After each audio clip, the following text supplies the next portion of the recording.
She's giving dogs a second chance at life. I'm here with Vanessa Acosta. She is really the founder of Law N Paws. You're also a detective with El Paso Police. Tell me about how you started Law N Paws. Basically, I started in November of 2016. I always used to handle animal cruelty before the unit even started. There was an actual victim, a rescue that didn't die by the hand of the offender.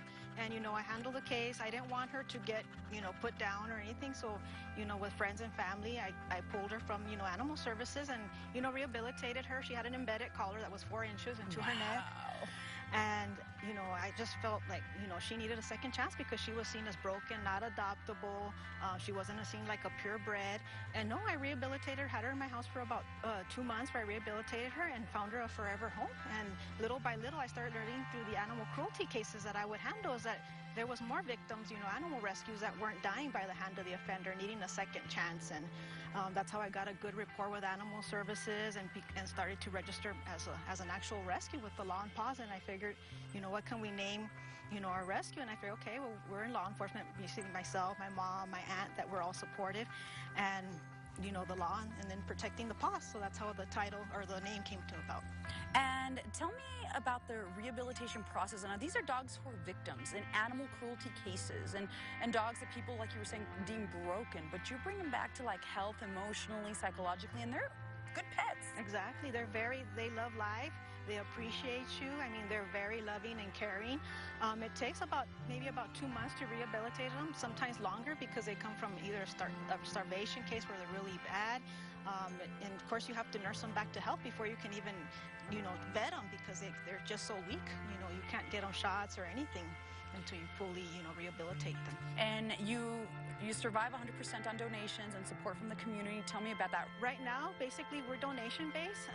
We really need donations to come in because a lot of our animals, since they do come out weak, we need to spay, we need to neuter them, their vaccines, their daily food, any type, especially the vet care, that comes very expensive. Yeah. And the food, we have to get them a high-quality food because they're very malnourished, some of them that we get because of the starvation, and it takes them a while to. And of course, we've had some of our rescues that we've had with us a little bit over a year already and need homes, and we're still, we're trying to find them homes. That's the most important, but donations is what we need the most right now because we're donation-based. So there's a lot that you do. You help to rehabilitate them, help to get them healthy, and then help to find them homes.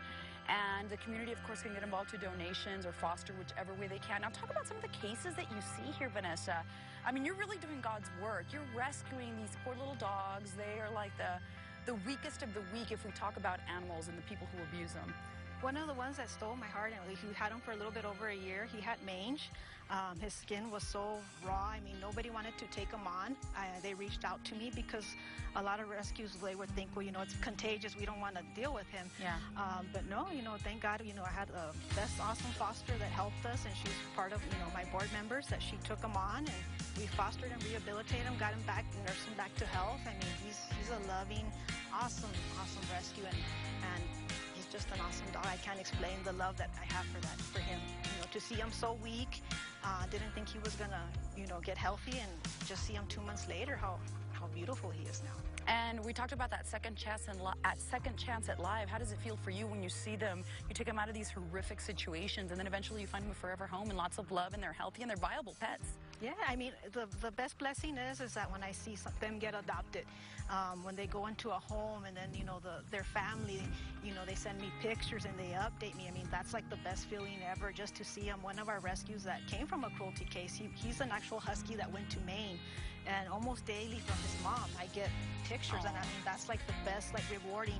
I was afraid to send him over there, but oh my God, I'm so happy I did, because he's went from rags to riches. He's so blessed. He lives by a beach, and he's just awesome. Awesome. Well, you do amazing work. Thank you so much, Vanessa. And for those who want to support Law N Paws and Vanessa Acosta and the work that she does, we're going to have all the information for their organization on KTSM.com. As always, click on the Studio 9 page. Thank you. Thank you.